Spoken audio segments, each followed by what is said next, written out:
The Texan sun blazed mercilessly over the small town of Sweetwater, where the dirt roads bustled with the morning movement of farm laborers.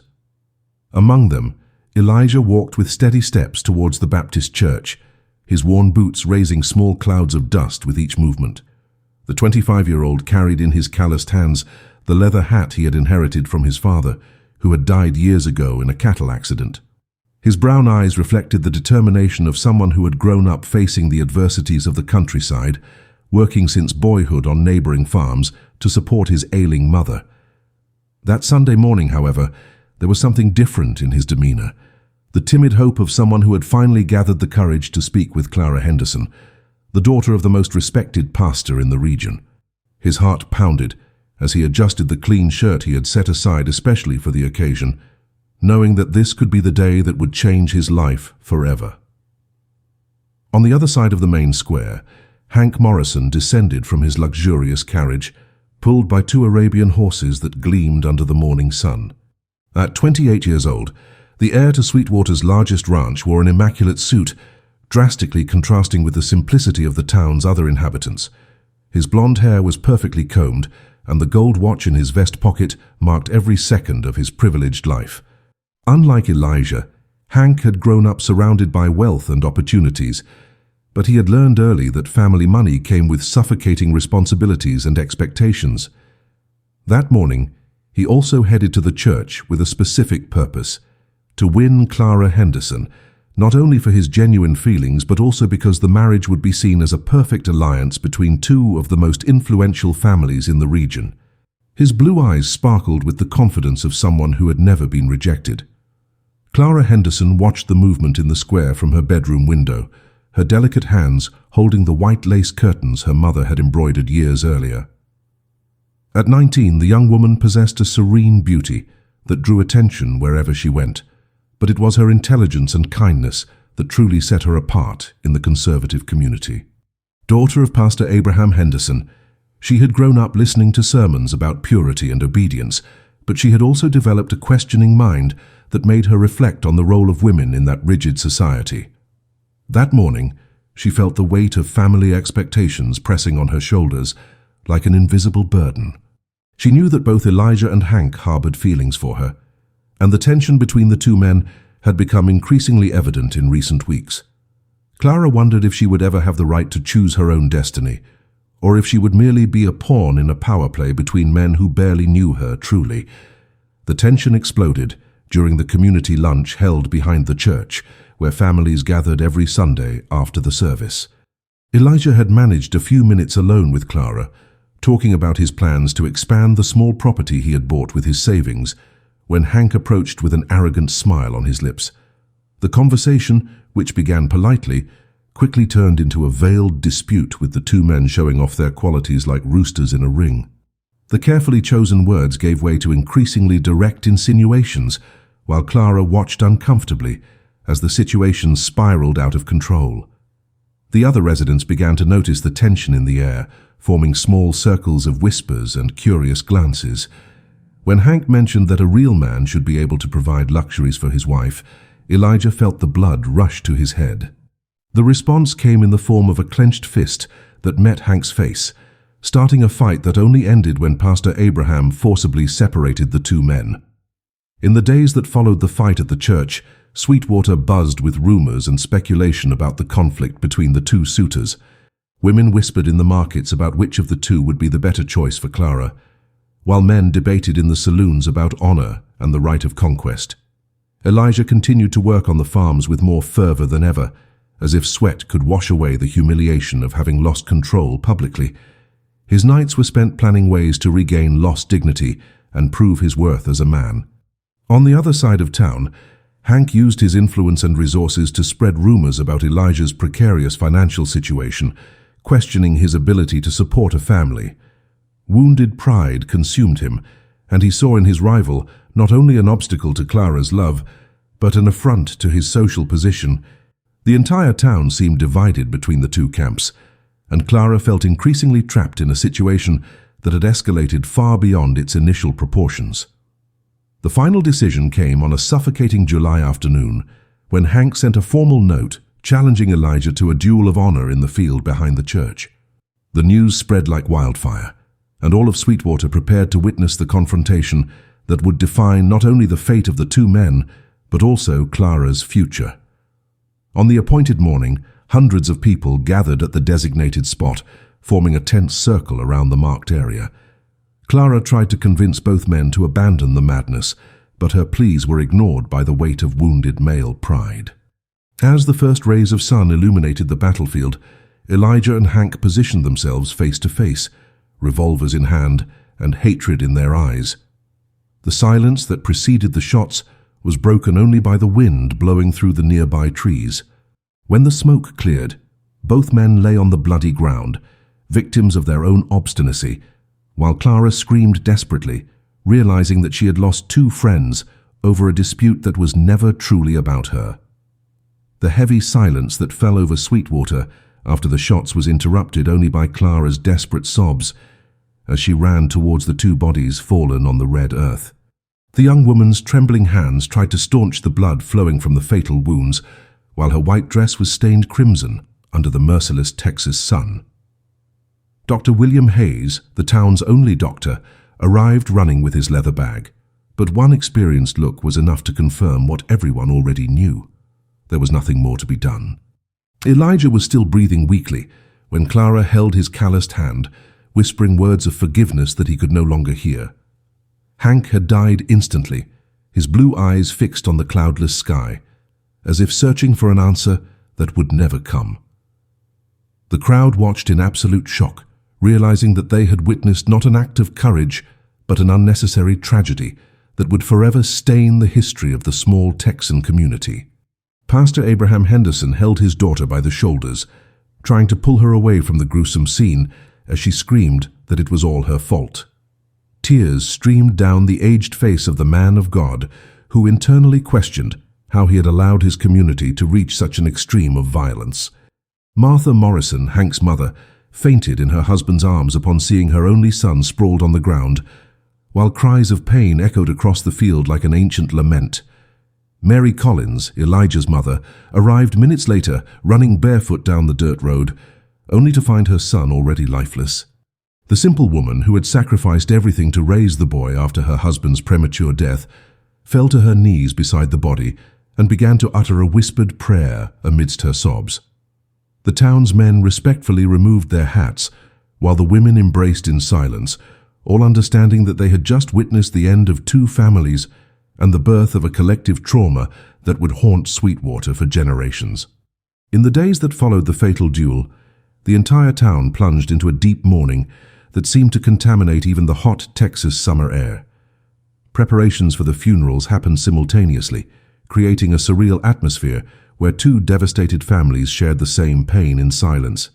Clara did not leave her house for an entire week, refusing to eat or receive visitors, as she obsessively blamed herself for the tragedy that had claimed two young lives. Pastor Abraham cancelled Sunday services, unable to find words of comfort for a congregation that questioned how God had allowed such violence on sacred ground. The saloons remained closed out of respect, and even the farm laborers performed their daily tasks in sepulchral silence. Sarah Mitchell, Clara's best friend, was the only person allowed to visit her, finding the young woman transformed into a shadow of herself, incessantly repeating that she should have done something to prevent the madness that consumed the two men she claimed to love as brothers. The joint burial, held on a grey morning that contrasted with the usual Texas heat, brought together the entire population of Sweetwater and neighboring towns at the small local cemetery. Clara appeared dressed in strict black, supported by her father and friend, her red and swollen eyes bearing witness to sleepless nights of crying and remorse. During the ceremony, she approached both coffins, placing wildflowers she had picked in the field where it all began, whispering pleas for forgiveness that only she could hear. Martha Morrison and Mary Collins, united by their shared tragedy, embraced during the final prayer, their tears mingling in the dry earth that would soon cover their sons. Pastor Abraham's sermon was brief and filled with emotion, speaking of forgiveness, the futility of pride, and the community's need to learn from that devastating loss. As the coffins were lowered into the ground, a strong wind swept through the cemetery, as if nature itself mourned the premature death of two young men who had their whole lives ahead of them. 3 months after the tragedy, Clara made a decision that shocked all of Sweetwater and defied the social conventions of the time.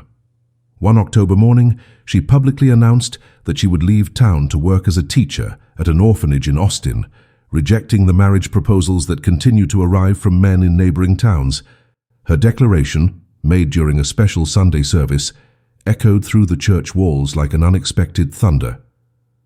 Clara spoke with a firm voice about her decision to dedicate her life to helping needy children, refusing to become any man's trophy or a symbol of purity for a community that had failed to protect two precious lives. Pastor Abraham, initially against the decision, eventually understood that his daughter had matured prematurely through pain, becoming a woman determined to write her own destiny. The news spread quickly, dividing opinions between those who saw her attitude as courageous and others who considered it an affront to the family and religious traditions of the region. On the day of her departure, Clara stood at Sweetwater's train station with a single leather suitcase and a heart full of painful memories that would never leave her. A small crowd gathered to say goodbye, including Martha Morrison and Mary Collins, who had become inseparable friends after discovering that shared grief was more bearable than solitary suffering. Both women embraced Clara, whispering blessings and thanks for having loved their sons, even if that love had cost so dearly. As the train whistled, announcing its departure, Clara took one last look at the small town that had seen her grow and transform through tragedy. Sweetwater would continue to exist, but it would never be the same. The field behind the church would remain empty, avoided by all as a silent memorial to the deadly price of male pride. As the train slowly pulled away, Clara promised herself that she would honor the memory of Elijah and Hank by living a full and independent life, proving that their sacrifice had not been entirely in vain. 5 years after leaving Sweetwater, Clara had become one of the most respected teachers at St. Teresa's Orphanage School in Austin. The young woman who had once been at the center of a tragedy now walked the wooden corridors with serene authority, her brown hair pulled back in a practical bun, and her simple dresses reflecting her total dedication to educational work. The children adored her for her infinite patience and her gentle way of teaching, unaware that each childish smile helped heal the invisible wounds she carried since that fateful morning in Texas. During lonely nights in her small room, Clara wrote letters to Sarah Mitchell, her only connection to Sweetwater, recounting her experiences and the progress of her most difficult students. At 24, she had found purpose in a life dedicated to others, but she still felt a deep emptiness when she remembered the 2 men who died because of her. The mirror reflected a mature woman, marked by experience, who had learned that true love sometimes requires unimaginable sacrifices. In Sweetwater, life followed its slow and melancholic course, but the scars of the tragedy remained visible on every corner. The field behind the church had been transformed into a memorial garden, where Martha Morrison and Mary Collins planted flowers every Sunday, keeping the memory of their sons alive through simple gestures of maternal love. Pastor Abraham had aged prematurely, his hair now completely white, and his voice laden with a sadness he never fully overcame. The saloons were back in business, but conversations about honor and duels were strictly avoided, as if the community had made a silent pact never again to allow male pride to result in death. Sarah Mitchell had taken up the post of teacher at the local school, inspired by Clara's letters, and determined to educate children about peaceful conflict resolution. New faces arrived in town occasionally, but the old residents carried in their eyes the indelible mark of that terrible July that had forever changed the soul of Sweetwater. During the harsh winter of 1887, Clara received a letter that made her hands tremble as she held the yellowed envelope. The sender was Martha Morrison, who wrote with a shaky hand about a discovery made in the attic of Hank's old house. Among dusty belongings, she had found a detailed diary where her son confessed his deepest fears, his insecurities about living up to family expectations, and, surprisingly, his secret admiration for Elijah. The pages revealed a young man tormented by social pressure, who had challenged his rival not out of genuine love for Clara, but out of fear of being seen as a coward by the community. Mary Collins also contributed her own revelations. Letters Elijah had written to his mother, expressing doubts about his feelings and confessing that he might have been more in love with the idea of marriage than with Clara herself. The two mothers, united by the devastating discovery, decided to share these truths with Clara, hoping she would find some peace in understanding that the tragedy had been built on misunderstandings and social pressures, not on true love. Martha Morrison's letter reached Clara on a rainy December afternoon when the orphans played in the school's inner courtyard and their laughter echoed through the silent corridors. Sitting at her desk, she read every word with a heavy heart, discovering aspects of the two men she had never imagined. Hank, the rich and arrogant young man, actually hid a deep vulnerability and a constant fear of disappointing his father, who never showed affection. Elijah, in turn, had grown up romanticizing the idea of having his own family as a way to honor his father's memory, without necessarily understanding what it meant to truly love a woman. Clara cried as she hadn't cried since the days immediately after the duel, but this time her tears carried not only pain, but also a liberating understanding. She realized that she had been transformed into a symbol by others' expectations, while the two men fought internal demons that had nothing to do with her. That night she wrote a long reply to the two mothers, expressing gratitude for the revelation and sharing for the first time her own feelings about those terrible days. 10 years after the tragedy, Clara decided to return to Sweetwater for a visit she considered necessary to definitively close the cycle of pain that had dominated her youth. The 29-year-old woman who stepped off the train on a sunny spring morning bore little resemblance to the frightened young woman who had left years earlier. Her movements showed confidence acquired through years dedicated to educating difficult children, and her eyes shone with the wisdom of someone who had transformed trauma into a life purpose. Sarah Mitchell awaited her at the station, and the embrace between the two friends lasted long minutes, filled with longing and untold stories. During the 3 days she remained in town, Clara visited the memorial garden, where Martha and Mary welcomed her like a long-lost daughter, finally finding words to express her forgiveness and gratitude. On the last day, she went alone to the field behind the church, knelt on the ground where it all ended, and whispered a farewell prayer to Elijah and Hank, promising that she would carry their memories with fondness, no longer with guilt. On the morning of her final departure from Sweetwater, Clara stood on the porch of her childhood home when a young traveler approached, asking for directions to the next town. Thomas Anderson, a newly graduated doctor heading to Austin in search of opportunities, was intrigued by the serenity of this woman who seemed to carry deep stories in her brown eyes.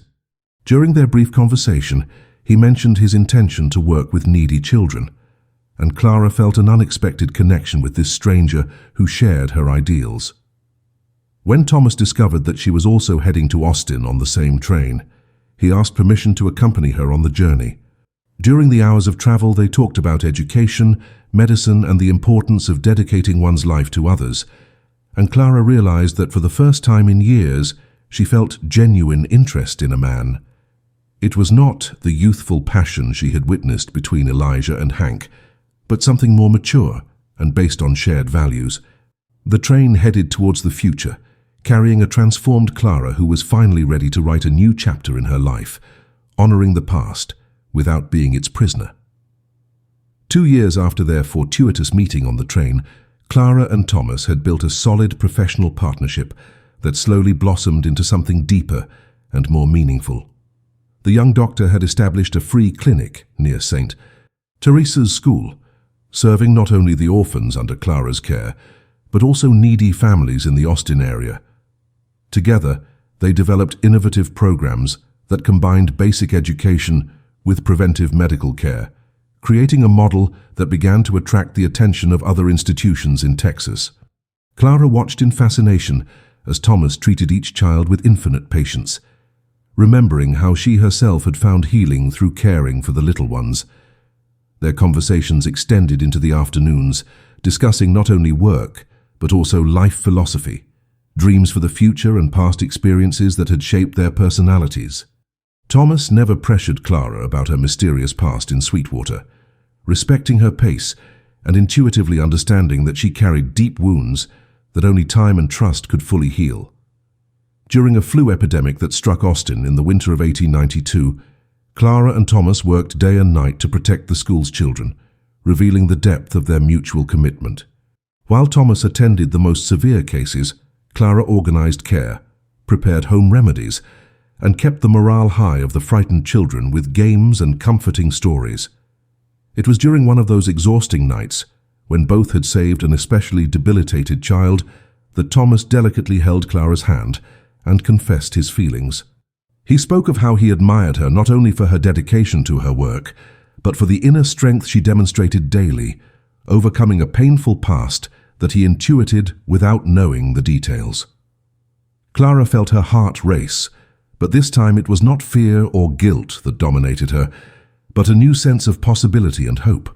That night, under the dim candlelight that illuminated the makeshift infirmary, she finally told Thomas the whole truth about Sweetwater, the duel, and the deaths she had carried as a burden for so many years.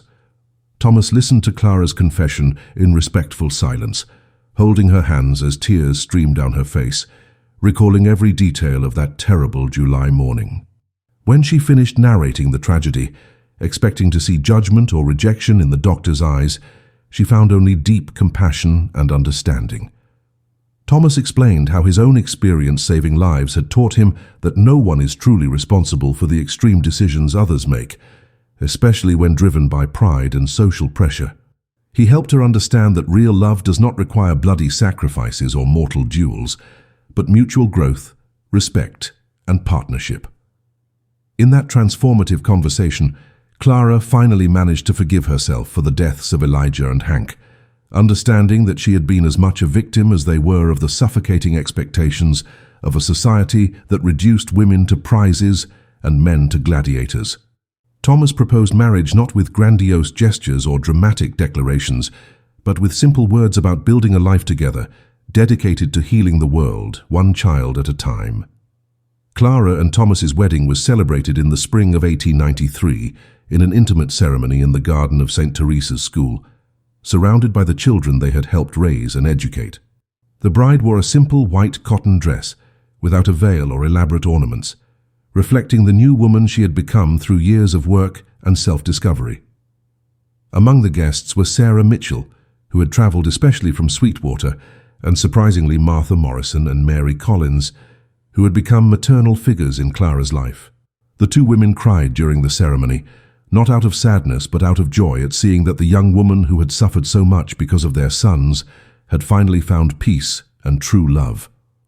Pastor Abraham, visibly aged but proud of his daughter, conducted the ceremony with an emotional voice, speaking of second chances and the human capacity to transform pain into wisdom. When Clara and Thomas exchanged simple and sincere vows, promising to care for each other and for needy children, all present understood that they were witnessing not just a wedding, but the definitive healing of a wounded soul. The first years of marriage brought Clara a serene happiness she had never imagined possible after the tragedy of her youth.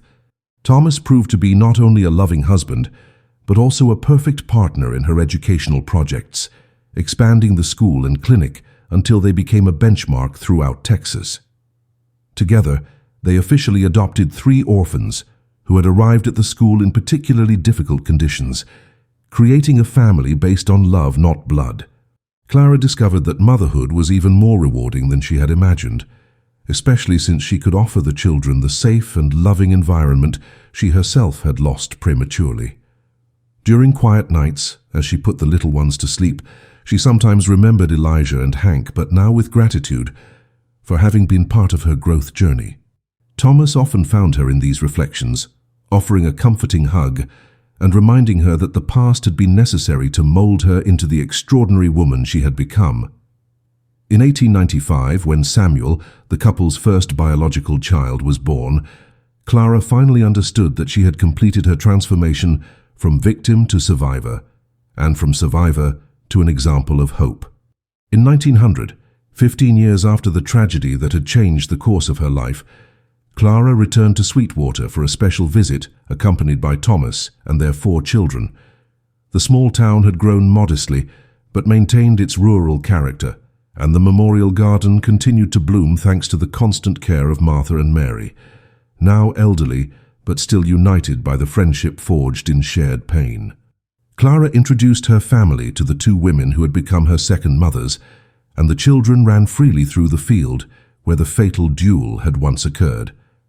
Watching her children play in that transformed space, she understood that life had completed a perfect cycle. Where there had once been death and destruction, now existed new life and hope. Thomas held her hand as they watched the children, and Clara whispered a silent prayer of gratitude for having survived the darkest days to discover that true love does not need dramatic heroism, only the daily courage to choose to grow together. As the sun set over Sweetwater that day, Clara knew she had finally found complete peace, honoring the past while fully embracing the future she had built with her own hands.